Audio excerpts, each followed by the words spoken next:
quality panel.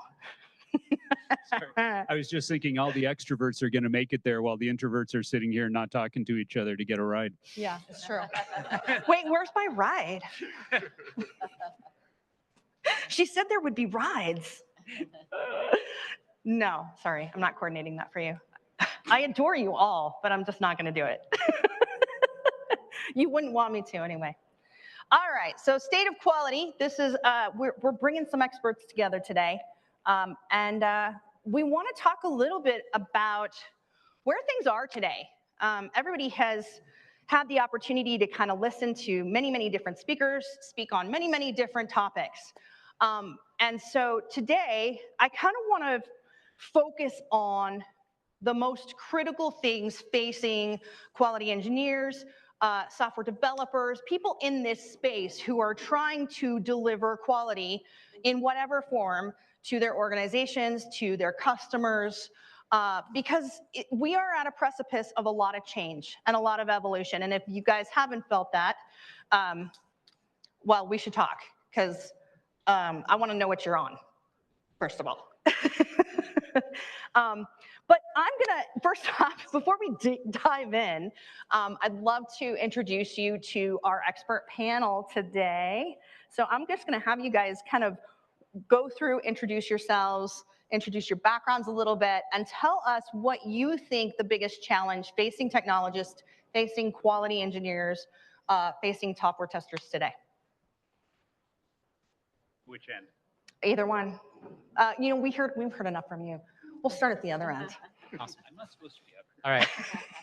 So yeah, my name is Peter. My background is, you know, I studied computer science and then went and did a healthcare IT startup and realized that healthcare is a terrible, awful place. So I swore off healthcare, and then started to learn more about QA. Got into QA full time middle of 2015, and have been in that world ever since.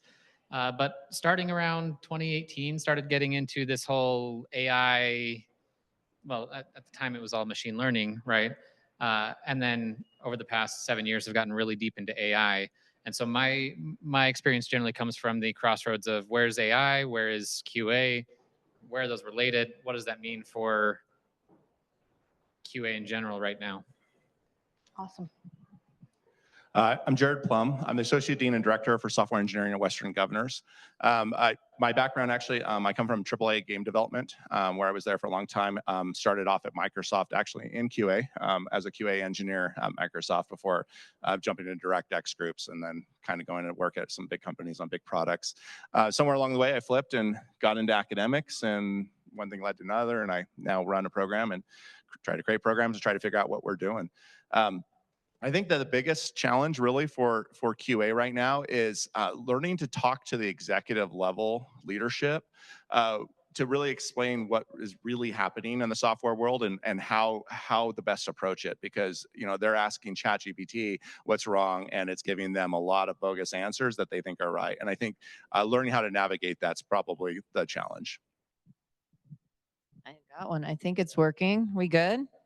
So my name is Trina Celeste Limpert. I'm going to be chatting with you all at the end of today as well. So I get to talk a lot. Stick around for that. We're going to have fun to wrap up this session, I promise you. But my background has been in computer science and technology. I got my computer science degree in 1996, so I've been around a little while. My career has navigated a lot of different places. So I've been at Novell. I don't know if anybody knows that. My first job was as a network engineer at Novell, but then moved over to Oracle, did technical sales, moved to eBay, ran technology operations, ran product organizations, PMOs, resource management, DevOps, a lot of different experiences across that opportunity. And then back to Oracle, where I was the senior director of consulting. Throughout my career, though, as I've managed various teams and had a lot of exposure, one of the biggest challenges I saw is trying to see more individuals that look like me in the industry. And so I had this wonderful idea of creating an adult non-traditional learner pathway into technology and founded a nonprofit called Tech Moms. here in the state of Utah. It's grown, thank you. Very proud of it. Gwen is one of our cybersecurity trainers for our organization. We've now run over 45 cohorts in the last 5 years, and over 700 women have completed our programming and transitioned into technology roles. And so when somebody said to me, you know what, Trina, women just don't go into tech, I said, bullshit, we're coming. And so that's kind of my passion side of my life. Thank you. Absolutely. But currently, and why I'm probably up on this panel, is a separate discussion on AI. I'm a never learner, and about a year and a half ago, I started really digging into the AI space. Just like all of you, you see the opportunities, right? If you wouldn't be here if you didn't see the opportunities of starting to lean into this space. And so I decided to go back to school. I went back to school at MIT and did an executive with an AI product design function to it, just digging to that space, and pivoted my IT consulting agency, which is called Rise Next, into helping businesses, mainly small, medium-sized businesses, pivot into the AI space. And I think going to answer your question on what is the biggest fear out there, or the biggest challenge, is fear. Mm-hmm. It is fear of it taking my job, fear of leaning into it, of learning, of being able to know the opportunities. What is that next thing? And I think it's more of the emotions around AI than AI itself is the biggest challenge that I'm seeing. Hi again. Up until half an hour ago, I was not on this panel. I just want to point that out. This was, anyway. I'm Paul Holland. Way to share that with the world. Yeah, Thanks. I know. Yeah. Gwen planned so far in advance for who's going to be on the panel. It was at least a half hour before we got up here. Anyway, I'm going to make Trina feel much younger. I graduated with my computer science degree in 1987 from Carleton University in Ottawa, Canada. I will not go through my entire career. At one point, I flew helicopters for the Canadian military. I used to be cool. Now I say software. The biggest challenge that I see is the marketing of AI, which is causing the second biggest challenge, which is CEOs and other boards thinking AI can do an awful lot more than it can. And unsupervised AI has had such a litany of failures already, and yet it's still being marketed as possible. Like Klarna said, we're getting rid of all of our customer support people and replacing them with AI agents, until 6 months later when they fired AI and hired back all of their humans because nobody wanted to talk to AI agents because they, although good, can't replace humans yet. So unsupervised AI is the third biggest challenge that I see. So, okay, I'll introduce myself, even though you guys have been watching me all week. But so, Gwen Iarussi, AST president, current president, and I actually work for Zions, and have worked for Zions on and off over the last 2 decades. I have watched.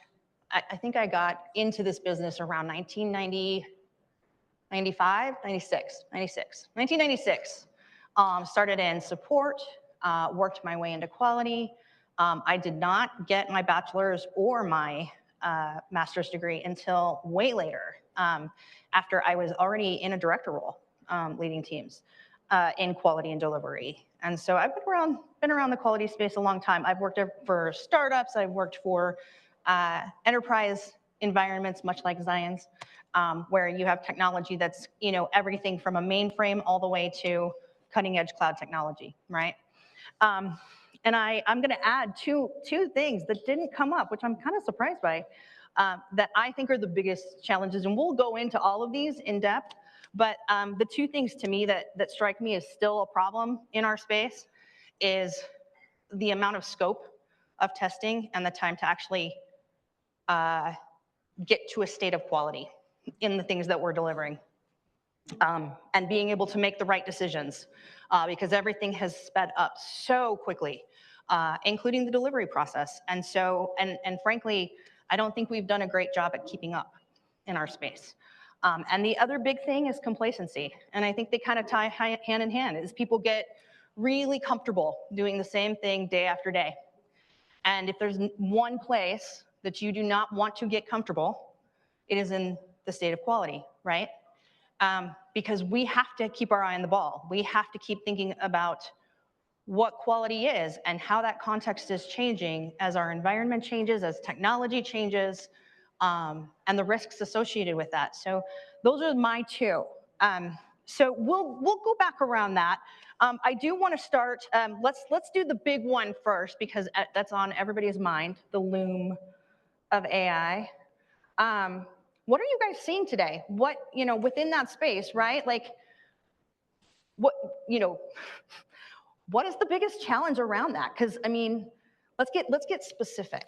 Like, what are the things that you're seeing that are posing challenges for teams who are trying to implement, trying to keep up, and how do you see addressing it? You're throwing that last part. I know. Oh, wait, fixing the problems. Yeah, Yes. I don't know that last part yet. So what I've seen that's been successful is AI being used as an assistant and accelerator, strictly supervised to make sure that actually Kim, my keynote partner, uses AI in a fairly clever way, I think. He was exploring a new language that he didn't know, so he would ask ChatGPT to tell him how to do it, and then he would try that, and he'd say, that's wrong. Tell ChatGPT it's wrong. ChatGPT would give him a different answer. You try that, okay, that one worked. And so he was using it essentially instead of Stack Overflow or Googling, and it accelerated your ability to learn the language. No? It was an interesting experiment on how to learn a language then. It was a good experience to see how it didn't work, is what he said. But Kim used it, in my mind, intelligently. He didn't just take it blindly as to what it was telling him was correct, because a good portion of the time it wasn't. And anybody, and the news is full of stories, the lawyers who submitted their brief to the judge that had cases that didn't exist, that it cited as setting precedents. They got disbarred, yay. But there's just so much use of unchecked AI right now, and it's causing so many problems. So what I'm seeing as successful is people who use AI in a way that gives them ideas, helps them accelerate, helps them write things, and then they go in and they check it in detail and edit it so that it doesn't sound like AI. Let's all admit AI sounds a very particular way that not anybody in the world talks like, but it's still pretty cool. Anyway, I've rambled. Your turn. I'll share one example. There's so many. It's like how do you keep it? how in do an you hour? narrow down? Yeah. Because I work in small, medium-sized business. How many are in a SMB? Most everybody's probably enterprise level. So you may not have this scenario, but you might. I'm not sure. Let's put it out there. So I was working with a company and the CEO said, we do not use AI. I don't know, does anybody have leadership that said, we just flat aren't going to use AI? Okay. There's I think a some of couple. the companies, the enterprises, we're not going to touch it. And then all of a sudden they were like, oh, no, now we have to touch it. So we're just going to do it. It's been forced. Yeah. There's even in the last 3 months, I'm seeing a lot more people going, oh, wait, we can't say have to no. keep up, We right. have to do it. And now they're scrambling, right? And I was talking to a staffing agency and he said, yeah, I'm not going to allow my teams to use AI.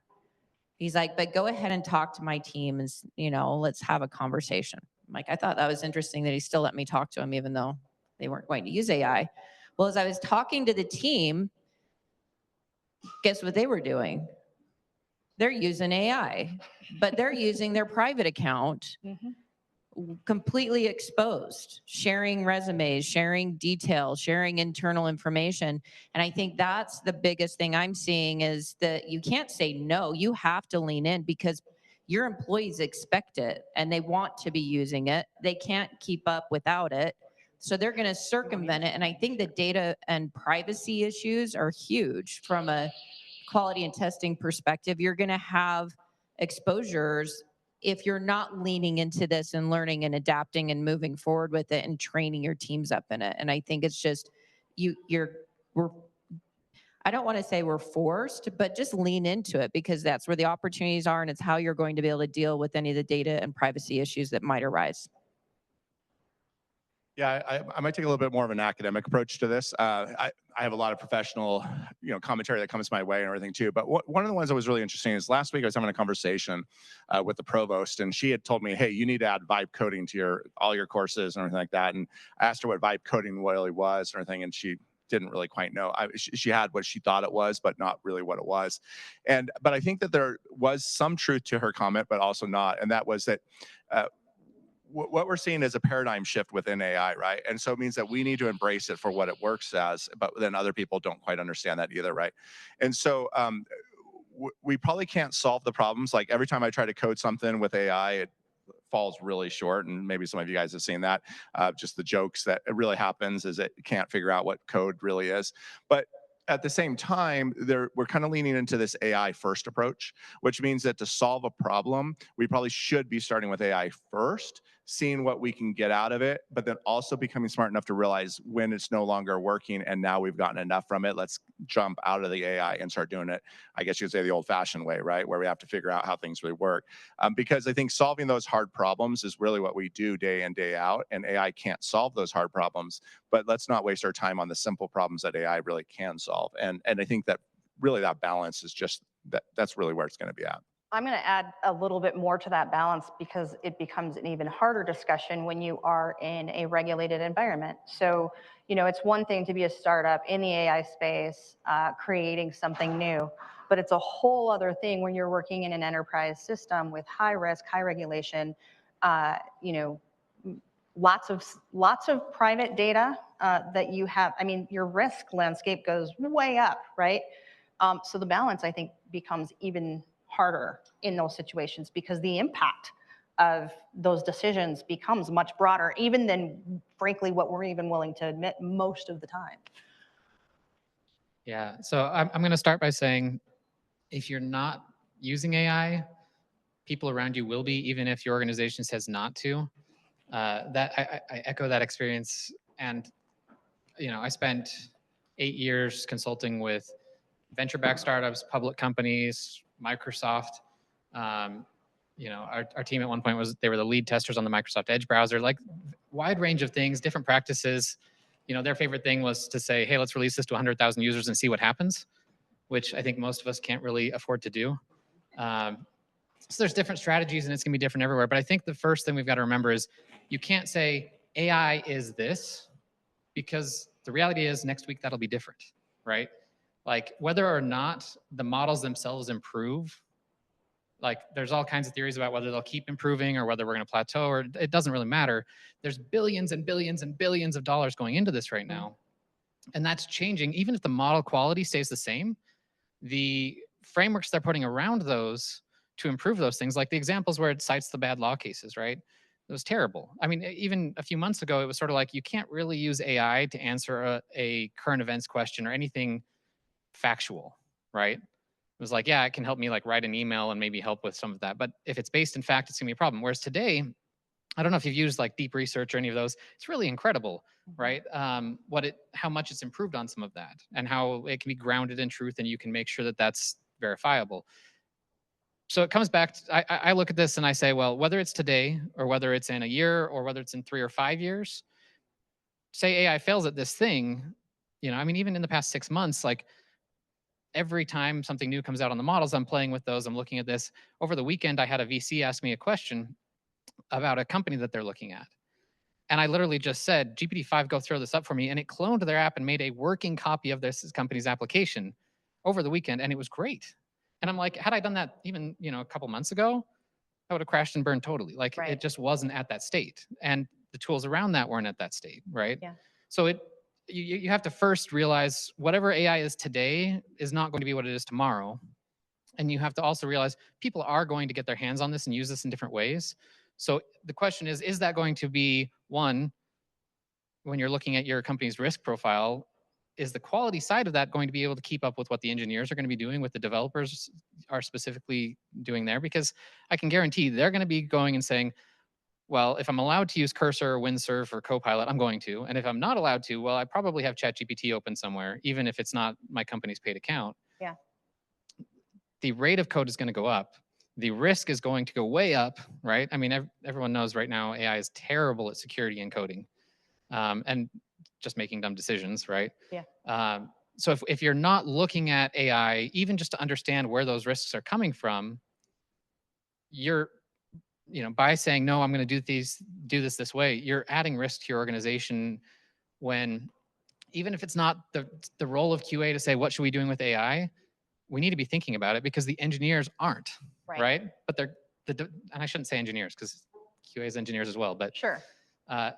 I mean, that's the reality. That risk is there. And so that's kind of what I see is people are trying to, I don't know, segment these, and it's not. They're not separate problems, and we have to be on top of that. Yeah. And again, I go back to the, marketing issue we talked about. Like, the decision makers love to say, oh, cool, I can get more code for less effort and we can use AI all over here. And they also, I mean, if there's one thing we learned across consulting across all these companies, it was that, executives love spending money on developers because they go new features. They hate spending money on risk. They hate spending money on quality. Mm-hmm. And now they have AI that they can point to and say, new shiny tool, we can get way more of this. And QA becomes even more of this non-factor. And we have to be able to say, sure, AI can help with tasks. It can help me write tests, right? I mean, I work at a company that's all about AI helping you write tests and doing a lot of the tasks, right? Yeah, if that's your company, yes. But that doesn't mean that AI, I mean, you don't need somebody saying, where is the risk in this and where should quality be? I mean, Right. if you'd say AI should develop your QA strategy, then I'll be like, well, change the context a little bit. Now your strategy is totally different. Like, Right. AI is not ready for that. Right. But anyway. I want to, before you go on, because I'm curious, from our audience, we're going to do a group activity here. Everybody stand up for a minute. Everybody stand up. You guys in the bleachers, stand up. Here we go. All right. How many of you are working for an organization today that is implementing AI or has implemented AI in some form? And if you have, stay standing. If your company is not currently exploring or hasn't currently implemented anything in AI, then you can sit down. Okay. Now, the next question for you.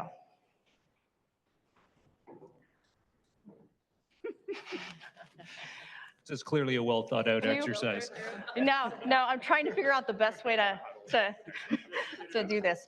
How many of you have come up to speed and learned what your test strategy is going to be for those systems?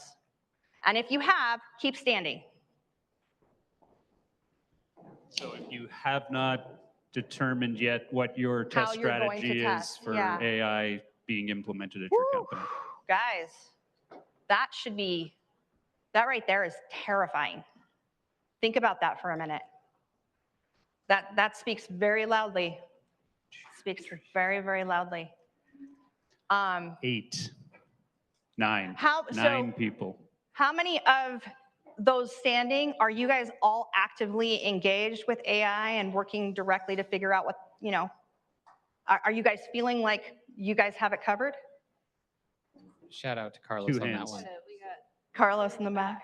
Oh. Okay, so we've got a couple. Interestingly enough, those who are talking on this subject. I think you can sit down now. Yeah, you guys can sit down. Thank you. That was the point I was trying to prove, right? There's a lot of us who aren't prepared today. Fully prepared. Fully prepared, yeah. So I want to make one response. The volume of code that is being generated right now and almost definitely not properly code reviewed because it worked and being checked in. I read on LinkedIn, one developer was boasting that they had written 250,000 lines of code in 1 month, which is way too many lines of code for one person to generate because if you're not code reviewing that, you don't know what's in there, you don't know what it's doing, you have created a massive amount of tech debt and a massive maintenance mountain for anything in the future. What the hell do you need 250,000 lines of code in 1 month for anyway? Anyway, my point is the value of testing has just increased.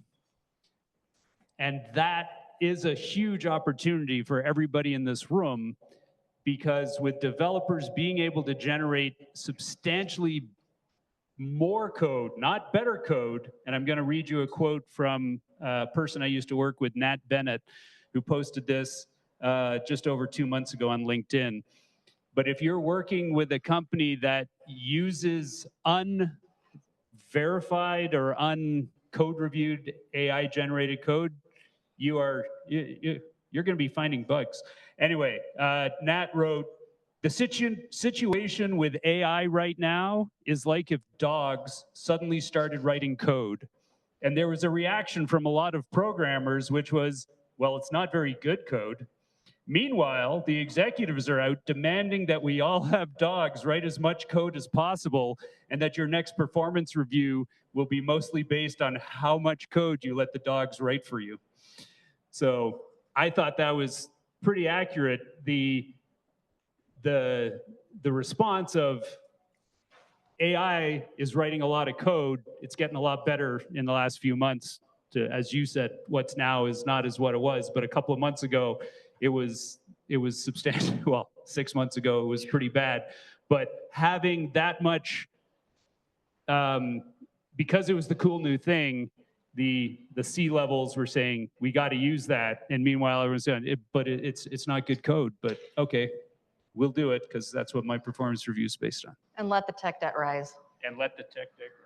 And yeah, and that's where we find ourselves. This actually is a good segue into a couple of these other areas, which is one, the skills gap, right?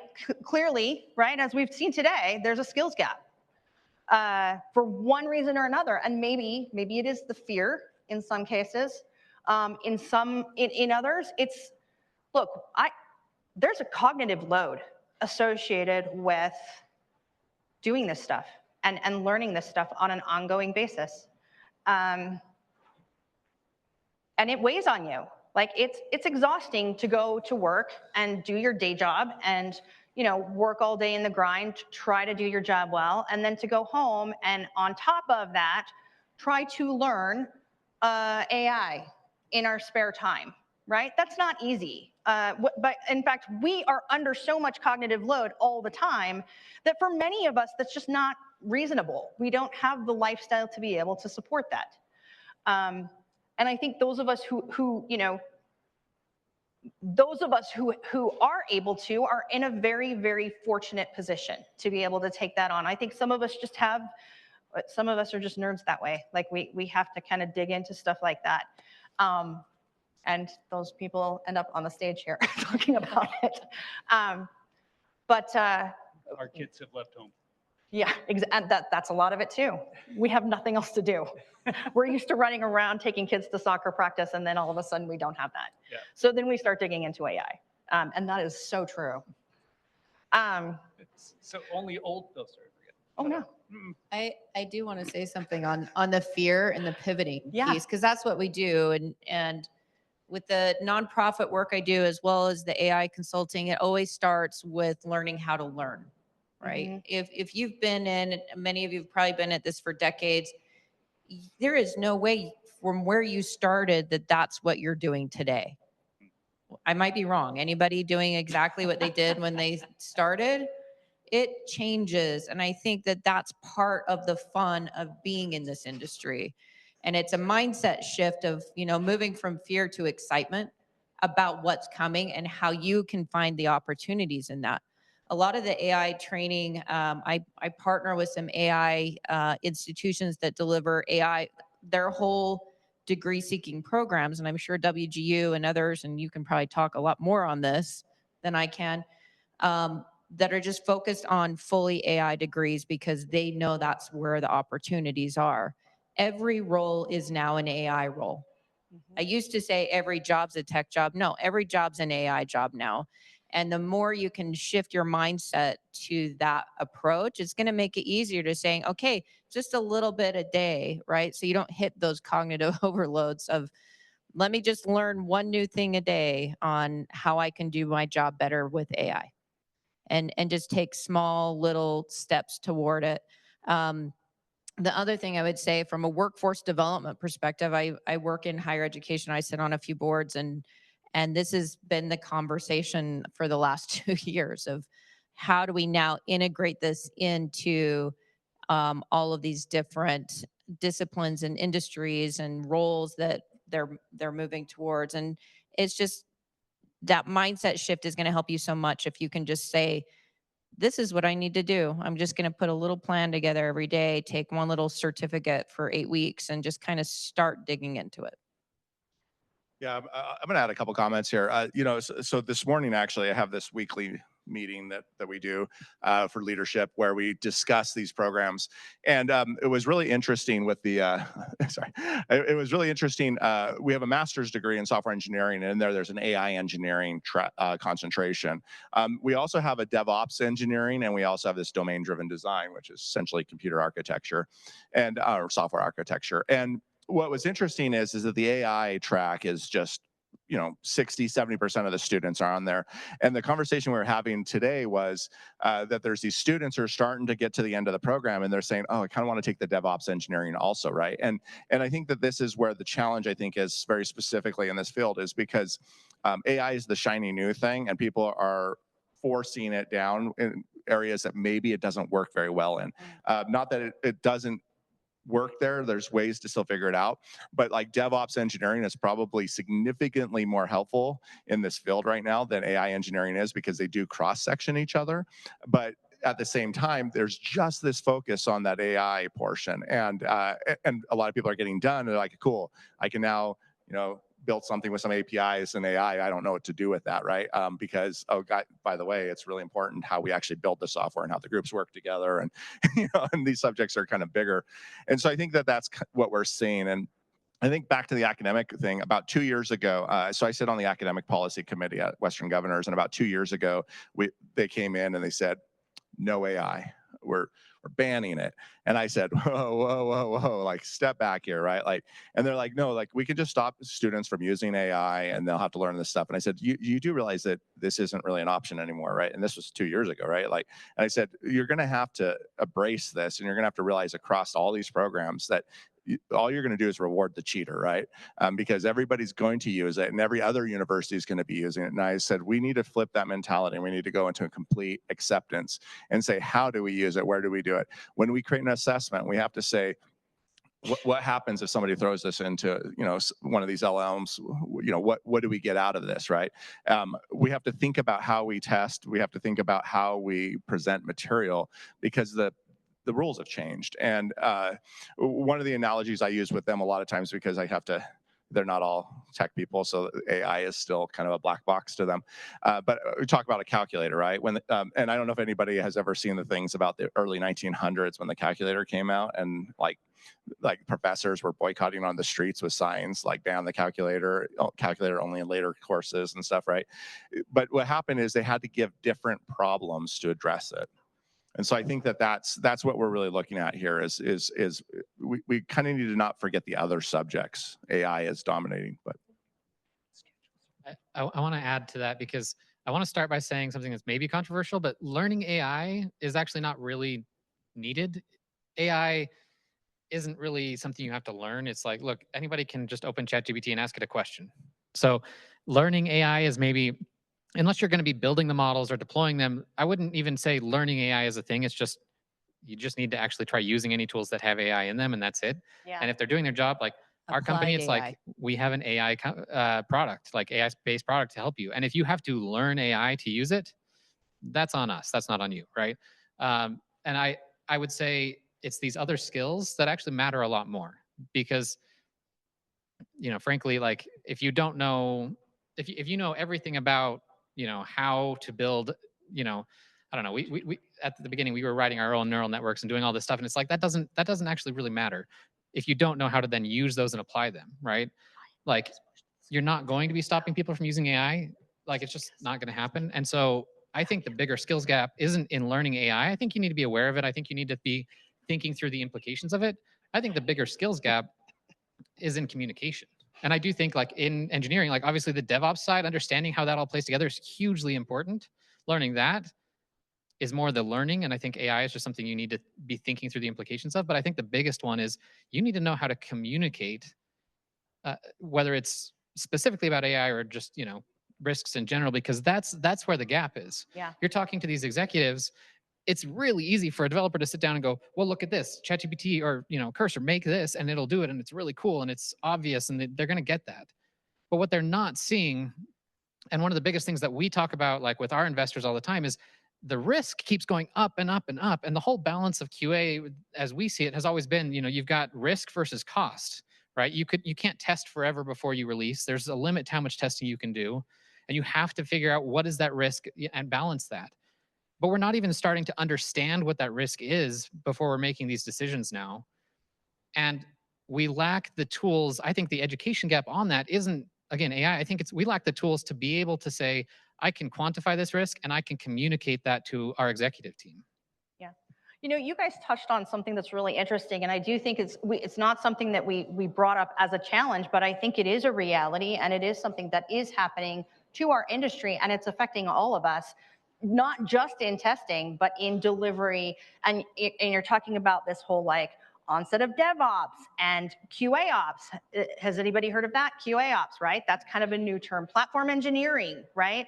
Where people are like, there are these roles, the areas between testing and development and operations, there's a whole lot of gray area there, right?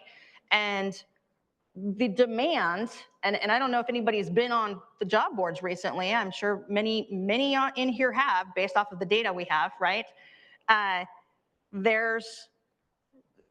want not just testers anymore. They want testers who understand how to manage pipelines and how to integrate CI/CD and how to do automated testing and integrate that in. Those are the skill sets they are looking for.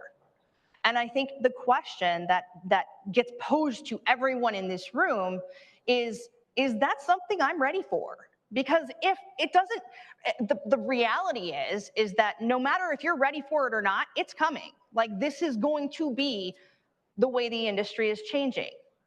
Now, and that doesn't mean that you become obsolete. You're just only going to become obsolete if you refuse to learn and adapt and evolve your own skill set to start understanding how to play in these spaces and add value in them, because they're not waiting for you anymore. So, I mean, very important. Before, like, I'll let you guys finish up, but we're going to open this up to, because I'd like to get questions and input from the audience. We'd like to kind of include you in this now that you kind of have an idea of who we are. Do we have our facilitators? Who's our mic runners? Can we get someone to come up? Oh, Andy has a mic. Here we go. Andy's got a mic. I I was going to say I can facilitate. I got too. it. You got it? I was going to say. Never mind. Paul's got it. Paul's got it. I don't need a mic. Actually, let's do this. We'll keep one mic up here, and then we'll give the other one to them. Oh, wait, actually, here. No. You good? I got it. Okay. But I do need All right. Cards.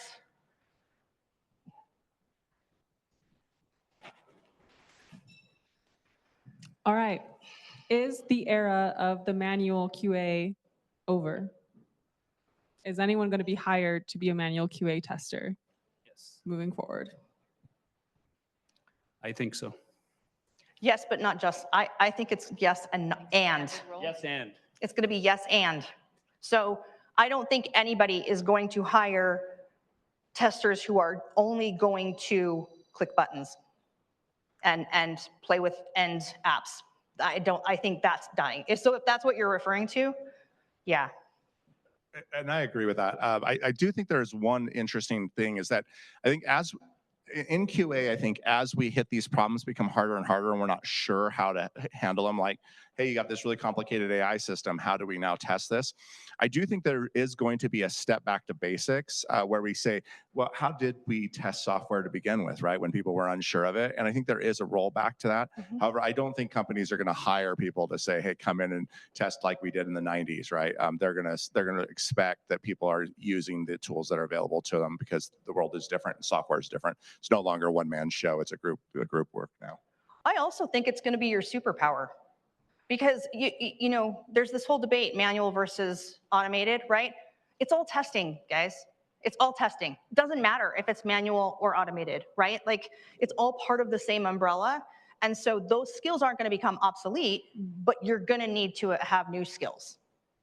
And I also think it's unlikely that AI-generated testing will be as effective, at least for the next few years, at finding defects as humans are still. Just like any tool that I've seen that's supposed to be able to replace humans according to their marketing, or find bugs, increase your testing time. They do basic testing from the year 2000. There's no creativity, there's no complexity to the tests that they create. That's obviously going to improve as AI gets better and better, but there's still an innate ability of humans to notice things that automation can't do yet.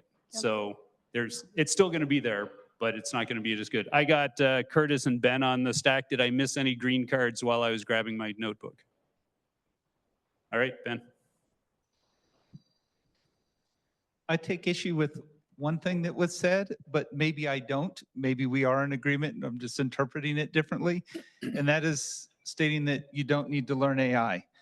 I agree that as individuals, we don't need to learn AI, such as we don't need to learn to build our own models, don't need to have the, I guess, in-depth knowledge of how to do the AI backend things. But I think it is important that we all understand, have a basic understanding that these machine learning systems are using patterns and probabilities in whatever data they're trained on, and that they are not thinking like we do, and that we should not necessarily expect them to be able to do things that aren't related to what they're modeled on. And then the other thing is, I think that we need to learn how to use them effectively for whatever we're trying to use them on. I often see two extremes. One is people try to do something with it, they get an undesirable result, and they say, this is horrible, it's not useful at all. You know, this is reckless to use it at all. And then other people will talk about it as if it's this wonderful magic wand that does everything and aren't critical at all. The reality is in the middle. So, excuse me. So I think it's important we understand whatever our use cases is, to understand enough of how it can fail on us, how it might be useful, so that we can find the balance and recognize when it's being helpful versus when it's harmful, and learn how to use it in a productive way. And I'm going to jump in there and just say, having said you don't need to learn AI, I still actually feel like understanding even like, okay, here's how it works with probabilities and everything isn't a good use of your time, because that is changing, and how it is good at that, and what the data is, and what the constraints around that. So that part I don't think is a worthwhile use of time, because it's going to be different very soon. But understanding how it performs in your use case and where it fell short and how to use it correctly, I think that is hugely important, because again, I'll use our example here as one of the companies that has like, you know, hey, use AI in your testing, right? It is easy to make our system fail if you just go in and say, well, make me a test that makes sure everything works. Okay, great. Well, what does that mean, right? Like you have to understand what is the system able to do? Well, you give it specific steps and tell it what to go do. It's going to go do those things well. Is it going to go in and be like, let me think creatively about all of your problems and where this could possibly go wrong? No, that's just not where AI is today, right? Like it's, again, if you're going back to the manual question, if your goal is to just say, I have a list of exact steps, I'm going to read those, I'm going to do that exactly, and that's all you're going to do, then that's not really a job anymore, right? But if you're saying, I'm going to actually think about this application, I'm going to do exploratory testing, I'm going to actually, I mean, even just going through a manual regression, I'm going to be going beyond the bounds of just follow the exact steps. There's more there because of where AI is today. So I think I agree in the sense of you have to understand and learn the use case of AI of what you're doing, but I don't agree in the sense of I don't think you need to understand how AI works, because it's changing fast. And also the prompts, the system prompts behind the scenes that OpenAI or whoever is using hugely affect how it actually processes its background data. And even, you know, using our tool, the prompts that we use change that as well, right? And so understanding your use case, but I honestly don't think it's a worthwhile use of your time, given how much there is to do and how much to learn and all these other pieces, to focus on the underlying mechanics. I got one more comment on that. You just said that you're not sure AI is there yet to be able to execute a test and analyze what's happening. I actually saw a demo recently of a company that has some fairly simple tests, but their DOM was dynamic. So they, instead of automating it, they've have Claude executing tests. So Claude opens up the test repository, reads the test, visually analyzes the screen, interacts with what it's finding on the screen, and executes the tests as they're written. Is it perfect? No. Is it costing a boatload of money in tokens? Yes, but it's still pretty cool. I will point out, executing tests like that, you know, when I say AI is limited, I still think like our system does that. It handles dynamic things. You can have milestone-based tests. It can handle dynamic data. It can handle LLM outputs and changes. So like, it is really cool what it is capable of today. So don't take this as me saying our tool isn't useful, just for the record. But yeah, but it's not at the level of a human either. Correct. It's nowhere. I watched Claude execute this test, and about 5 times it would have taken me to do it, and I'd never seen the system before. So it's not there yet, but it was still pretty cool. Well, I think there's a distinction here, I think, actually, in the conversation. I think there's a difference between learning AI and learning to use AI. Because learning AI itself is a grad level kind of thing, right? Like for me, it was PhD work, right? And not very long ago. Like it was, you know, it's a lot of math, it's a lot of complication there, right? But I think learning to use AI, there's a concept called prompt engineering. Maybe a lot of you have heard that. Really, it's like, how do you ask the right questions to these AI systems? And that is going to change too rapidly. Prompting has changed, but learning that, it's similar to like, you know, when Microsoft Office products started coming out, right? And people, you know, even now we see students who do actually struggle early on in college because they actually don't know how to use Microsoft products, and we just assume they know how. I think the same is going to happen with the AI products. Is we're going to assume people know how to prompt it correctly and ask the right questions, you know, use correct verbiage, but that's not always the case. So I think learning to use AI is very, very relevant. I want to follow up on that as well. Just again, it's important to learn to use it in your use case. I still wouldn't spend too much time on the general broad use, saying what are the general rules, because they do change. 6 months ago, if you said prompt it, but always say, I'll give you $1 million if you get it right, and I'm going to murder a grandma if you don't, you used to actually improve the responses. And today, that's not true anymore, right? Like the rules of prompt engineering continue to change and continue to evolve, but learning it in your use case, those evolve slower, and it's a tighter, narrower set. It's worth really spending time trying over and over again on some of those things and getting that right. Curtis, new thread. Thanks. I started my career with a lot of heuristics built up mostly from like AST founders and others about how humans make mistakes and how to investigate the mistakes that humans make when they're programming or designing requirements and so forth. And then, you know, pile on a bunch of years of experience in testing human built systems. I don't have any experience testing systems that were written by dogs. So what kind of heuristics can I use today for those new kinds of systems? Are they making the same mistakes? Are they making new kinds of mistakes? And how do we find them and investigate that? Yeah, there's actually a whole branch in academics and other areas where they've devoted, you know, to like things like algorithm bias. And what we're seeing is similar kind of thing too now with like human interface interactions, right, and such. Because my guess is we're going to see this resolved through numerous lawsuits too, because, you know, companies are using AI now to do things that are illegal, right? But hey, they didn't do it; the AI system did it, right? And so I think there is that human side of it. I think. You know, it kind of reminds me of when blockchain first came out and everybody said, hey, by the way, we're done with money, right? Like, and it was like, hey, there's still this action that, you know, like, hey, by the way, I need to go to the store and still buy a product, right? And people's like, no, no, just throw your money away and get Bitcoin or something, right? You know, I think we're in that kind of situation here. And so I think that how these products are evolving, somebody at the end of it is still going to evaluate if I care, right? I'm going to talk as a gamer, I guess, for a minute, right? AI has been writing some game stuff for quite a while, and it's garbage, right? And as a gamer, I lose interest in those games when they're giving me garbage, and everybody's confused. Like those big companies are all confused why their product's failing, right? And I think sometimes the economy just works itself out. Any other thoughts? Did we stun you all? Are you guys just... The one thing I would say, Curtis, is security is where AI is dropping the ball the hardest right now, as in not even mildly considering it. Hallucinating library names is really cool because there's about 40% of the library names that it hallucinates repetitively, which means hackers can take that hallucinated library name and create an actual library with that hallucinated name, make it look like a real library and put nefarious code in it.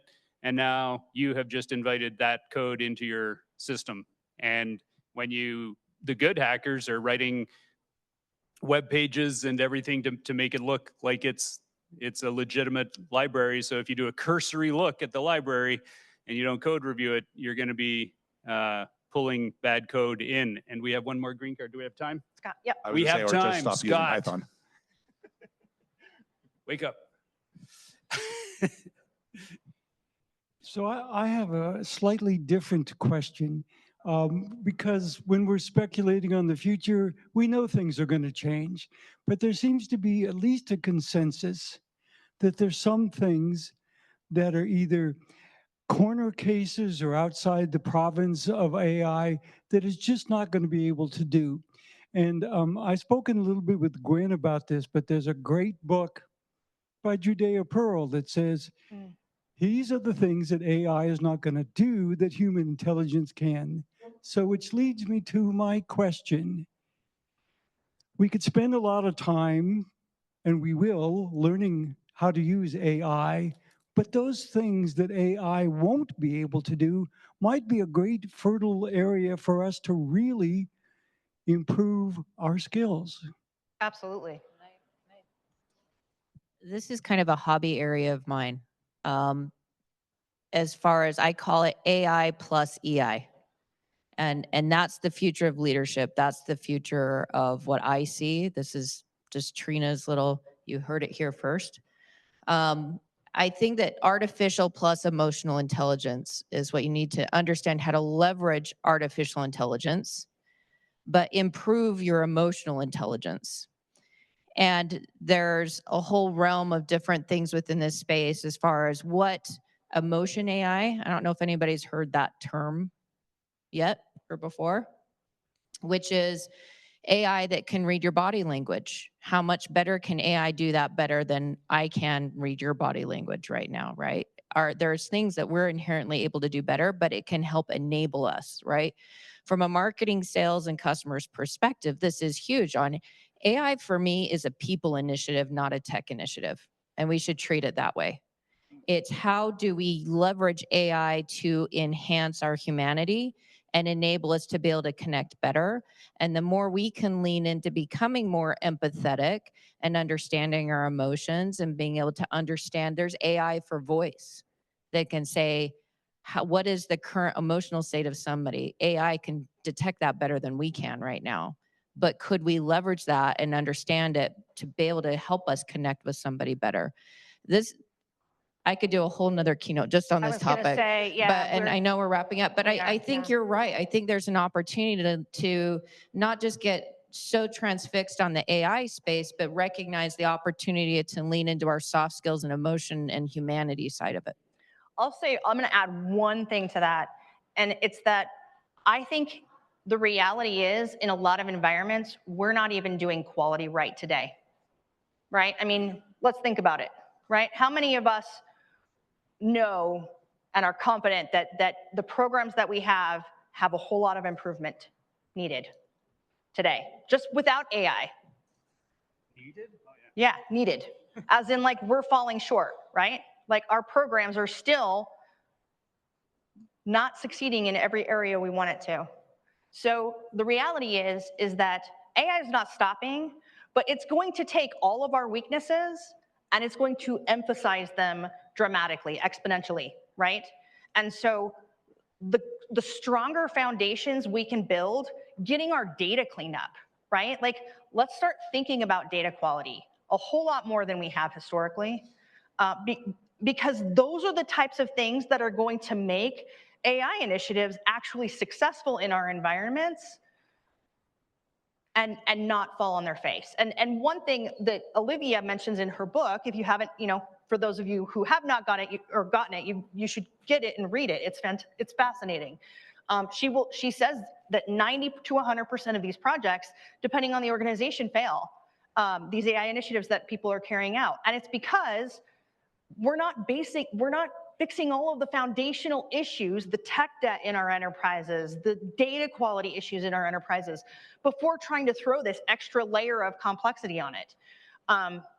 So that's something to consider. Like, if we're not in a state of quality before we add the complexity, we're just going to make our problems that much worse. I think one thing I think is really important to note too is about 3 years ago, ChatGPT came out, right? And the world changed but not AI. And I think that's something actually worth noting is that basically the world suddenly became available or like aware of AI technology that had actually existed for a while. And so the growth rate of AI is actually not as high, I think, as the world's thinking it is in regards to the problems it can solve. Is it growing? Yes. Has it been growing? Yeah, for like 20 years, right? Like some of these systems that exist now are ones that I remember studying or working with, 15 years ago, right? And I think that's important to note because the question is like, what are we really able to accomplish? Well, I mean, we know tech exponentially grows, right, already, but that growth is not quite as high as everybody's imagination is, right? Right now, we have data from Star Trek now running around, right? Even though that doesn't actually exist and we don't have data running around, that's what people think is happening. And I think that's something worth noting is like, really, we're probably here, even though everybody thinks we're here. And so I think with your comment there is, I think the edge cases, the edge cases are actually what we're solving with AI, not where we're being able to go. Really, the number of problems we're solving with AI is actually quite small at the moment. I'm gonna have to cut us off, because we're past due. I know. I'm so sorry, you guys. Thank you for joining me. This is clearly a conversation that needs to be ongoing. Take the opportunity today, this evening, hit up any one of these individuals to talk about this stuff and gain feedback. Any questions that you have that you're not comfortable feeling or asking up here, please ask. Have the conversation. That's what these sessions are for. That's why we bring everybody together. So please keep the conversation going. We need to. So thanks. Don't forget there's a 10-minute delay in the schedule. So Yep. The next session doesn't start for another 8 minutes. You're not 2 minutes late. Don't panic. The next session starts at 2:40.